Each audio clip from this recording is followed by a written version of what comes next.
Hello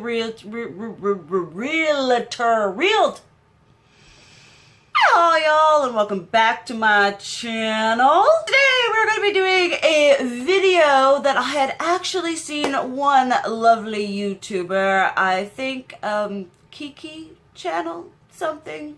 We'll leave the username here. I had seen this young lady do this video, and at the time I didn't have any kind of means to do it because what the video was, as you can tell by the title and the thumbnail, talking about products that I initially anti-hauled and then lost all self-control and purchased anyway. Because we are human. We are prone to weakness. We are prone to vulnerability. And today I am going to be talking about the products that I have anti-hauled that I ended up purchasing anyway for one reason or another. Now, I don't have a huge amount of products because I'm usually pretty good on, saying I'm not gonna buy it and, not buying it. Like I said, sometimes something happens, we're in Sephora and the hypnotic lights hit us, and when the moon hits your eye, you're just all out and ready. I wanted to review it. Enough excuses. Let's just go on and get into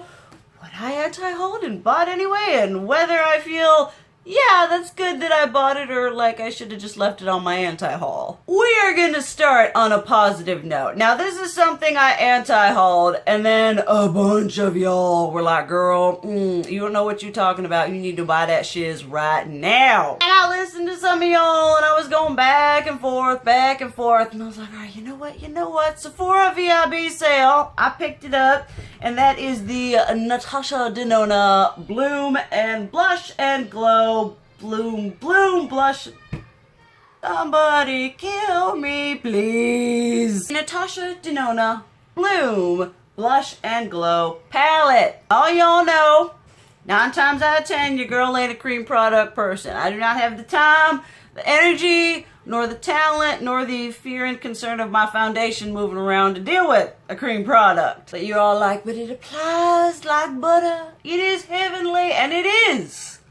It is absolutely stunning, and as a matter of fact, it is what I am wearing on my cheekies today. Started out with the Glow Cream base going on right here, this shade here, and then I do a little bit of the Glow Extreme, and then I top over just a titchy bit on the apples of my cheeks, this cream blush shade right here, which for pale people, for you and me, you need just a kiss, just a touch of that, because this thing right here is heckin' pigmented. It's like beyond heckin' pigmented. It is the, if you look up the term heckin' pigmented in the dictionary, a picture of this blush will be there. This palette just makes your skin look so smooth, so airbrushed, so healthy. I mean, if she came out with like other colors of this in this kind of format thing going on that isn't the suntan one, other blush ones, I would have to buy them. And I would justify it. I'd be like, if I buy this,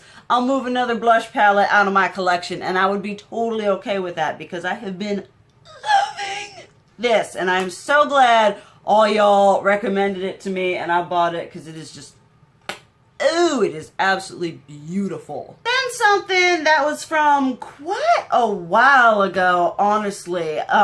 The Becca X Chrissy Tiegen Round 1 collab. Now, I anti-hauled this because at that time I've been starting to be like, well, I don't really use the face palettes I have. It's got a bronzer in it. Your girl don't bronze. It's got a blush in here, which is essentially the blush that, Becca puts in all of their limited edition palettes. But I don't know what came over me. I was ordering something on Ulta, and I was like, you know what? I'll put that up in my cart. And I will say, pictures do not do this product justice. It is absolutely stunning. Did I need it? No. Do I use it? No. Does it sit in my drawer and collect dust with really pretty intentions?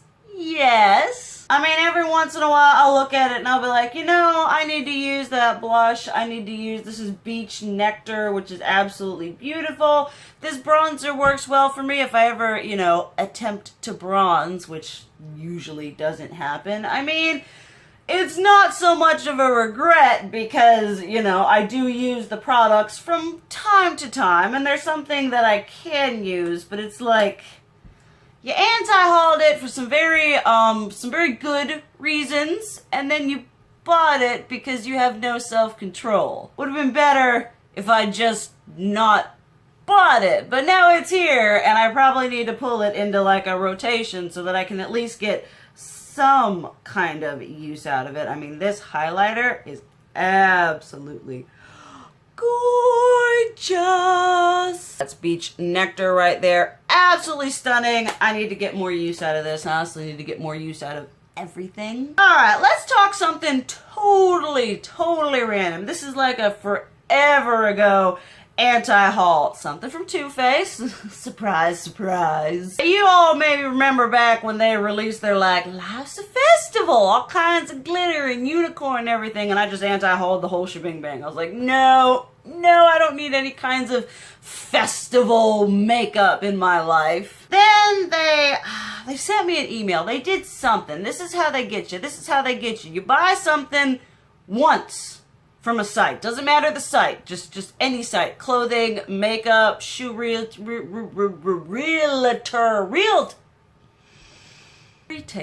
Anyway, you buy one thing and then they have your email for like the rest of your life. They'll be sending you emails 20 years after you're dead. And they said, oh hey, we're having a sale. And I said, oh hey, let me check that out. And I ended up purchasing the bottle of unicorn tears, mystical highlighter drops, and the rainbow strobe rainbow effect highlighter. Now this I actually like. I think it is really super pretty. You have it going on like that, and then you just do the mixy mix of the colors, and it turns out to be this like shiny, shimmery, kind of fairy farty, but a little bit better with glitter. Like, it's not the most amazing highlighter that ever existed. It does have shots of glitter through there, but it's not the worst. I do like using a little setting spray with it, just to make sure the glitter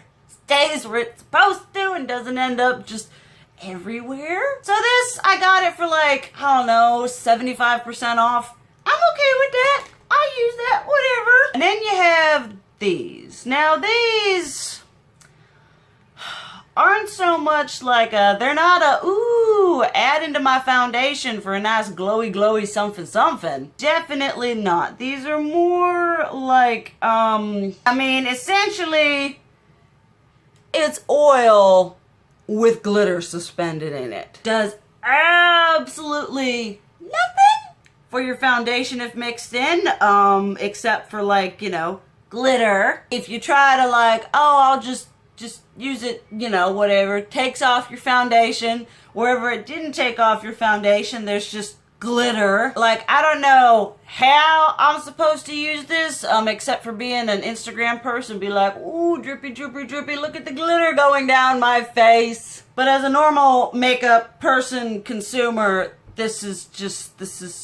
stupid. So that I could have done without. Then we might as well get Too Faced out of the way. Y'all know there was that pretty mess collection that your girl had a lot of passionate things to say about that. And for the majority of it, I stayed true to myself. And then I was in Sephora with a good friend of mine, and she was like, oh, hey, look at this swatch. And I was like, what the shiz is that? She was like, oh, it's this highlighter. And I was like, I kind of need that in my life right now. So this is the Too Faced. How many friggity frackins do I give? You open it up, and it looks like this.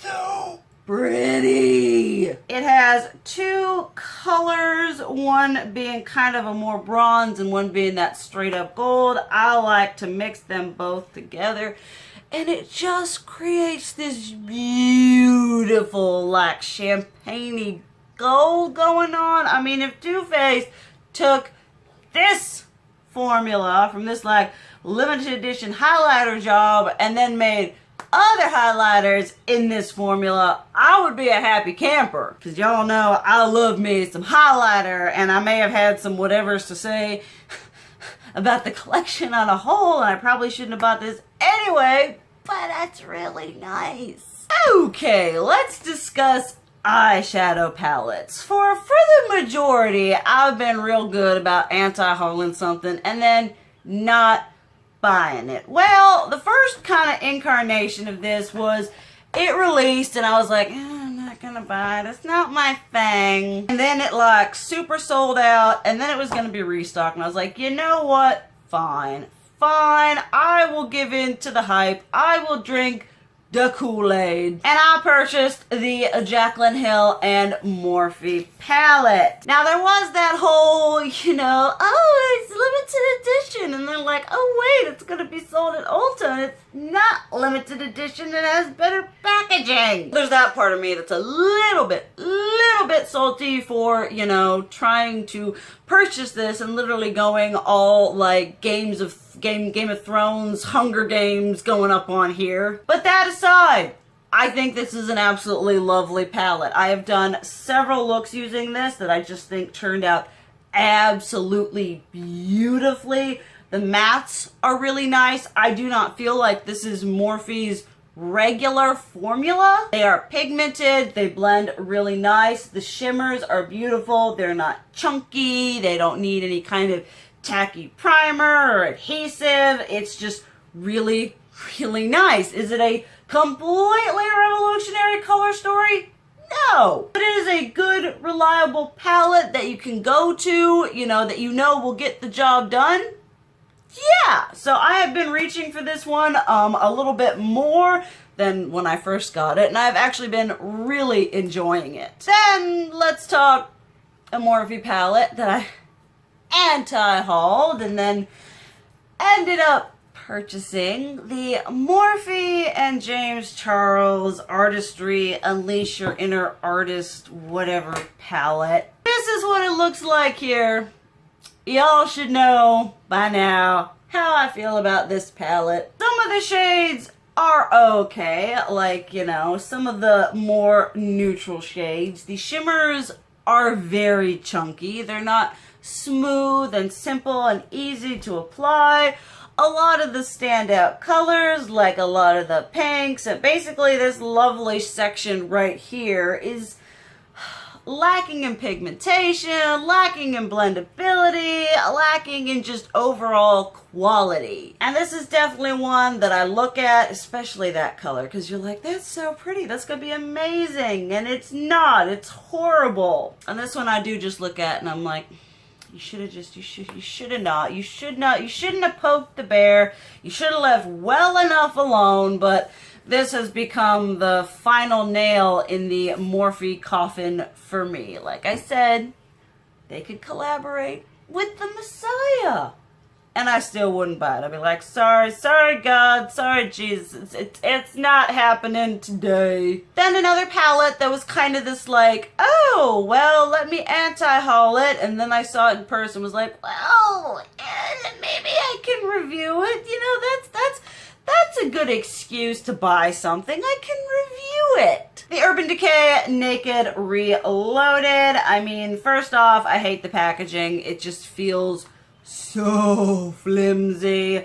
It's a pretty good palette though. Is it revolutionary and groundbreaking? No. Do I wish there were more mattes? Yes. Does Urban Decay have my favorite end-all be-all formula? No. But if you are someone who likes a more neutral kind of peachy, sunburnt, whatever look going on, this would be good for you. I mean, I kind of have to realize that just because something isn't necessarily my aesthetic or, you know, is what I want in an eyeshadow palette 100%, it may be for someone else. Quality is pretty much Urban Decay quality, though I think Urban Decay's quality has gone a little bit down, or maybe I've just tried more eyeshadows. I don't know. Do I regret buying it? you know, a little bit, but is it a bad palette? No, not by any means. It is something that I do occasionally reach for. So this is kind of like a, you know, I'm glad I reviewed it and everything, but in all honesty, it probably could have, you know, not been purchased. And probably the most recent anti-haul to purchase item is the Disney and ColourPop Disney Villains collaboration. Y'all would have seen my descent or my rise into the ColourPop fandom going on, and I was like, you know what? I went on first because I have no self-control, and I was like, as a collector, as a highlighter lover, and as a Disney villain lover, I need all of the highlighters. Now, I will say, if I had known, I'm not horrendously familiar with ColourPop formula and terminology. So if I had known that these were going to be their Super Shock, which is their like squishy formula, but in a compact whatever, I probably would have been a much more hesitant to purchase. Definitely not my favorite formula in the world. I also should have paid a little bit more attention to like what they look like in the pan, because the majority of these are for people who have a deeper melanin than me. Like this one. This is the Dr. Facilier from Princess and the Frog. Ursula works fine for me. I do have to mix it with something though. Hades kind of works for me. Evil Queen, kinda. Maleficent, kinda. And then honestly the most pale person friendly one is Cruella. And these are just, I mean, they feel really nice. They're just kind of a, you gotta work more with them. I mean, I have them as like a collector's item, but I'm like, what's the point? You know, I understand having it for a collector's purpose, but like, even if I just have it for that, I want to be able to use it. So if any of y'all have any like tips and tricks for how to apply ColourPop highlighters, let me know. And then we've got the palette, which honestly, kind of like the highlighters, I got because the packaging is amazing. But this is a really fun palette to work with. I'm not obsessed with the matte to shimmer ratio because you've literally got count them, 4 mattes. But that being said, the shimmers they provide are really nice and fun. This shade here, Diablo, which is this green one. This Forest of Thorns, which is this purple, which completely outperforms that purple in the James Charles palette. And then this green here, Facile. They're just a really nice shimmer formula to work with. So I'm honestly a little bit less about the palette than I am the highlighters, which is funny because I went in to get the highlighters and then the palette was kind of the, okay, I guess, add to cart, click check out. But those are all of the products that I have that I had anti-hauled and then purchased. Let me know if any of y'all like are guilty of or have done this where you're like, oh, I'm not gonna buy that, and then you're all like, well, you talked me into it. Because like I said, we are human. We are prone to persuasion. We are prone to being, so I have no idea the words I'm looking for. We're prone to being persuaded to spend our money on things we don't need that we've already said we don't need. You know how it goes. But thank y'all so much for watching. I love you. And as always, keep it real. Mwah!